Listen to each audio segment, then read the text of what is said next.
సింహరాశి వారు ఈ వారం బాధ్యతగా వ్యవహరించవలసిన సమయం. ఆస్తులు, ఇతర విలువైన వస్తువులు కొనుగోలు చేసేవారు నిర్ణయాత్మకంగా ఉండండి. పెండింగ్లో ఉన్న పనులు పూర్తి చేసే సమయంలో కొన్ని ఆటంకాలు ఏర్పడతాయి. అప్రమత్తంగా ముందుకు సాగండి. మీకు సంబంధం లేని విషయాల జోలికి వెళ్ళకండి. అనుకూలమైన సమయం కాదు. గృహ నిర్మాణ కార్యక్రమాలు చేపట్టిన వారికి పనులు విజయవంతంగా పూర్తి చేస్తారు. కోపం మరియు దూకుడు ధోరణి తగ్గించుకోవలసిన సమయం. ప్రతి విషయంలో కూలంకషంగా చర్చించిన తరువాతే ముఖ్యమైన పనులు ప్రారంభించండి. ఖర్చుల విషయంలో దృష్టి సాధిస్తారు. మీకు రావాల్సిన రుణాలు వసూలయ్యే సమయంగా చెప్పవచ్చు. ఆరోగ్యం అనుకూలంగా ఉంటుంది. తీసుకునే ఆహారంలో జాగ్రత్త వహించండి.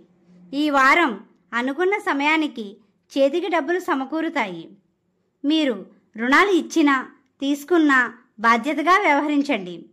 ఆధ్యాత్మిక భావంతో ముందుకు సాగండి. ఈ రాశి వారికి తూర్పు, ఉత్తర ద్వారములు అనుకూలమైన మార్గం. ఇంట్లో నుండి బయటకు వచ్చే సమయంలో శ్రీరామనామాన్ని స్మరించండి. మీకు రుణ సమస్యలు ఉన్నట్లయితే సునాయాసంగా తీర్చే సమయం. ఉద్యోగస్తులకు ప్రశాంత వాతావరణం ఉంటుంది. ఉద్యోగ ప్రయత్నంలో ఉన్న వారికి ఫలితాలు ఫలించే సమయం. వ్యాపార పరంగా ఉన్నవారు లాభధ్యేయంతో ముందు సాగుతారు. భాగస్వామి వ్యాపారస్తులు అనుకున్న లాభాలు గణిస్తారు. వ్యాపార ప్రదేశాలలో లక్ష్మీ గణపతి యంత్రాన్ని పెట్టండి. విద్యార్థులకు మంచి వాతావరణం ఉంటుంది. మీకు మార్గమధ్యలో గోమాత కనిపిస్తే ఏదో ఒక ఆహారం పెట్టండి. జీవిత భాగస్వామితో సంతోషంగా ఉంటారు. వివాహ ప్రయత్నాలు చేసే వారికి అనుకూలమైన సమయం.